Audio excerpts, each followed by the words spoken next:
Usapang totoo, walang preno. You under vlogcaster, real talk lang, walang plastikan. Magandang araw mga ka-Wonder, welcome back sa ating YouTube channel, Wonder Vlogcaster po. Magandang araw sa inyo lahat. Meron ditong kumakalat mga ka-Wonder na nasasabi nating usapan lang, chismis, gano'n, kasi wala pa tong verification.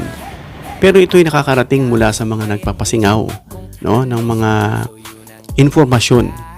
Kasi masasabi mo lang itong beripikado kapag ito'y dumaan sa mga mainstream, in-announce mismo na isang credible na tao mula sa administrasyon o mula sa isang reliable source, no? Kasi minsan yung mga information na lumalabas na leak lang pero may katotohanan, gaya ng mga warning nito mga whistleblowers, ng mga insiders, no? Nakakatulong din yung mga yan. At itong pag-uusapan natin mga ka-Wonder ay itong issue na alam na natin na mainit ngayon itong si Mike Defensor dahil yung di umano itong kanyang pag-aari na isang KTV bar dyan sa Pasig na ni-raid na nakitaan nga mga ka-Wonder ng mga illegal na aktibidades gaya ng human trafficking, itong mga may possibly, no, na hinihinala na may mga droga na kasangkot, ano, at prostitusyon, mga ganun, ano.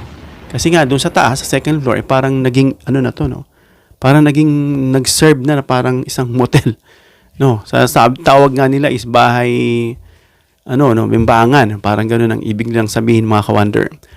So ngayon ay sinusuri, sabi nga ni Attorney Matibag, na i-deny na wala na raw silang kaugnayan dyan, pero ang pagkakatingin sa register is 2025 until 2026 yata, no, na parang nakapangalan pa rin ito dun sa asawa at anak niya, no. So desperado ngayon itong si Mike Defensor at of course naghahanap yan ng paraan. Mapamaraan yan mga yan, eh. Alam nyo na, magaling yan sa mga pamaraan, kaya nga hindi yan nakukulong yung mga ganyan, ano. Kung may yan man sila ay may kaso, Hindi ko naman sinasabi may kaso, pero may mga naririnig tayo na mga bagay na hindi sila na nakukulong, hindi sila, kahit yung iba nga nakulong, nakakalaya pa rin. No, may mga paraan talaga dito sa bansa natin, ano. Sana mabago na yung ganyang sistema kasi nakakapagod mga ka-Wonder. Nakakalungkot na may ganitong uri ng mga tao sa bansa natin. Lalo na nakaluklok dyan. Dapat talaga yung mamuno, isang kamay na bakal talaga, mabagsik. Hindi ko tinutukoy si Sara Duterte, dahil ang tinutukoy natin dito ay yung walang bahid, no, na walang, alam natin, nililitis siya. May nakitaan sa kanya yun, dito sa mga kinukumpirma ng AMLAC. Although yan ay dadaan pa rin sa tinatawag nating trial, pero gayon pa man, medyo nasa hot seat siya mga ka-Wonder. Ang tinutukoy natin yung mga malinis, walang kinasasangkutan. Yung kumbaga, in other words, yung matitino. So pag-usapan natin itong si Boying Rimulya mga ka-Wonder. Alam natin na in his early terms as DOJ, hanggang sa naging ombudsman siya, nakita natin maayos naman yung kanyang ginagawa. But lately, marami nakakapuna, no? Lalong-lalo na nung kumalat itong balita na mukhang ina-arbor niya itong si Mike Defensor. Gaya nga na sinabi ko sa inyo mga ka-Wonder dun sa una nating video, na lagi natin sila napapanood itong magkakasanggang dikit na ito, no? Si Rimulya, si Defensor, si Marcoleta, at may isa pa, no, na lagi silang napapanood natin sa mga video conference, nag-uusap sila sa mga Zoom meetings, kasama na dyan yung paano nila pinabagsak itong ABS-CBN na napasara nga mga ka-Wonder, no? At ngayon may kumakalat nga na balita na mukhang ina-arbor nitong si ombudsman, at may naririnig din tayo mga ka-Wonder na pinapaimbestigan daw ni Rimulya itong si Melvin Matibag. Yan man ay kung totoo, So ano nangyayari? Alam natin na ang NBI nagsasagawa ng investigative body yan, tungkol sa mga kaso kagaya nitong ni-raid nila. Etong sila, yung pag-aari ni Defensor, of course, imbestigahan yan. Hanggang sa yan, may akyat dito sa ombudsman. Dahil ang ombudsman, mga ka-Wonder, yung trabaho niyan, humahawak ng kaso laban sa mga public officials. Yan. No? And DOJ, dating DOJ itong si Rimulya, no, na ang kapangyarihan niyan is prosecution, oversight sa NBI. Pero pagdating naman mga ka-Wonder nito, sa ahensya ng NBI nagsasagawa ng investigation. So best para sa kanila is yung sila mismo magre-raid kasi nakukuha na nila mismo ng first-hand evidences at nakita nila mismo, nalakap nila yung mga ebidensya at impormasyon kasi trabaho nila mga ka-wonder, nag-iipon ng ebidensya yan. No? At kapag inakyat yan dito sa ombudsman, ay hawakan niya yung kaso. Pasok nga rito si Mike Defensor, no? Na isang public official. No? I'm not sure, wala na yata siyang posisyon ngayon. Ano? Pero may kapangyarihan din yan mag-imbestiga mga ka-wonder, mag-prosecute ng mga graft cases. Yan daw sinasabi, ina-arbor, no? Etong si Mike Defensor. But then again, ang hinahawakan ng ombudsman ay yung public official. I'm not sure kung tinuturing pa rin siyang public official. Ano?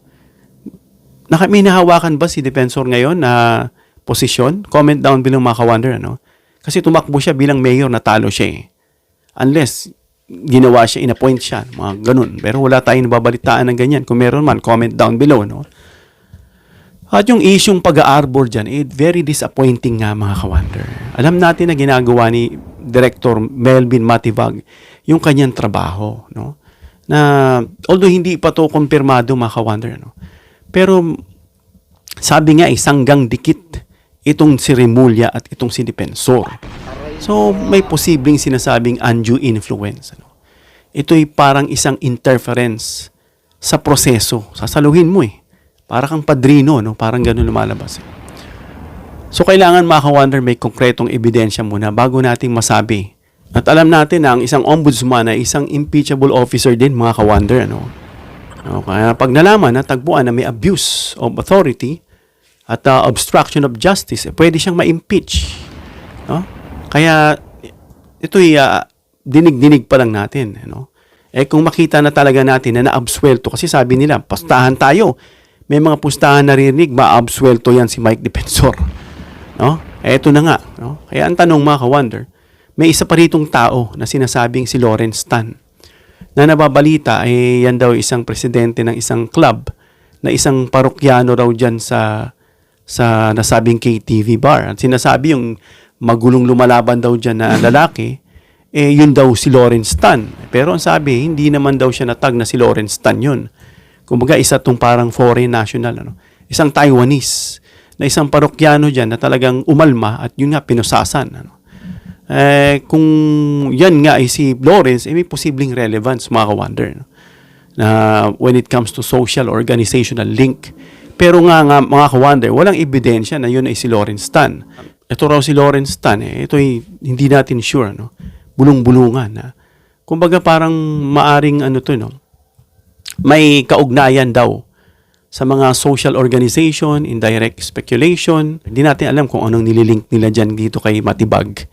No? At sabi nga nitong si Ombudsman Remulla, paiimbestigahan niya rin itong si Attorney Matibag. Parehas investigative body yan.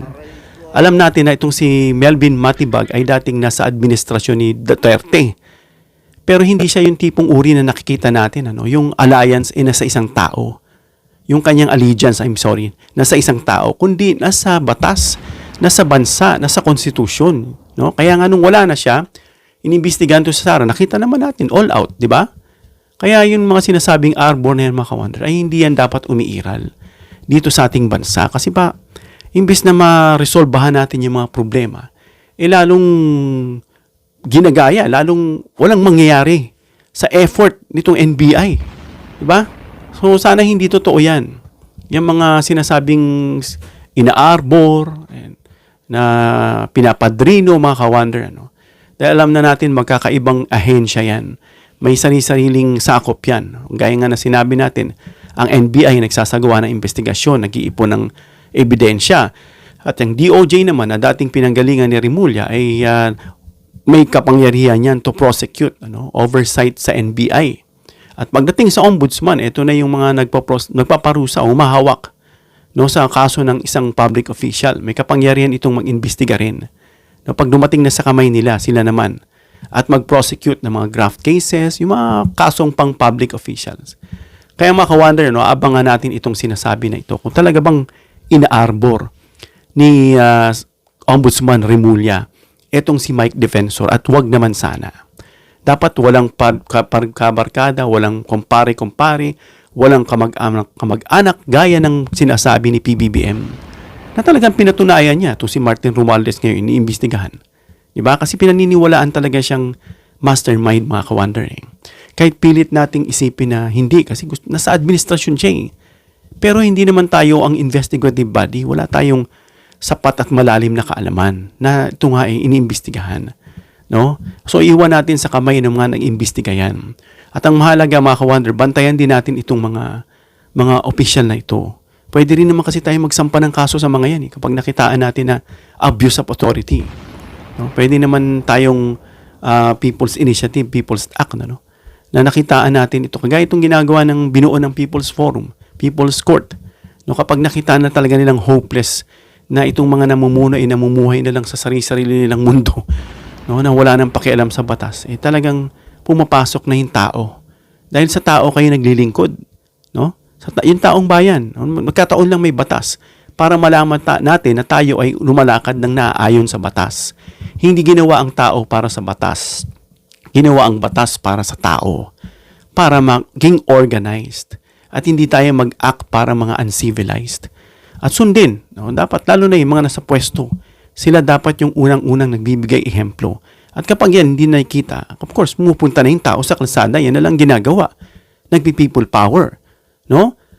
At tayo, as much as possible, gusto natin maayos yung ating gobyerno. Na hindi tayo naghihikayat dyan ng kaguluhan, ng violente, ng isang peaceful na pakiusap sa kanila.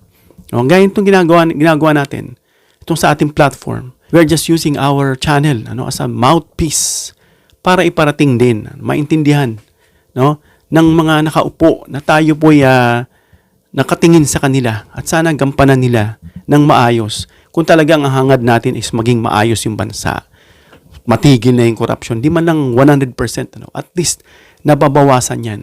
At habang pinataguyod yung ibang batas na nakikita na makakatulong at talagang parang malaki ang maging dramatic ang pagbabago, gawin. So, yan lang mga ka-wonder. Abangan natin, bantayan natin kung totoo bang ina-arbor ni Remulla itong si Mike Defensor. Hanggang dito lang tayo mga ka-wonder. Comment down below your opinion para ma-reaksyonan at mabasa natin. Please give me a thumbs up if you like this video para ma-share ni YouTube sa iba pang viewers. Please share this video para malaman nila kung totoo ba itong ina-arbor ni Crispin Remulla itong si Mike Defensor. Please subscribe, hit the notification bell icon and choose all bilang suporta sa aming mga content creators. Hanggang sa muli mga ka-wonder. God bless.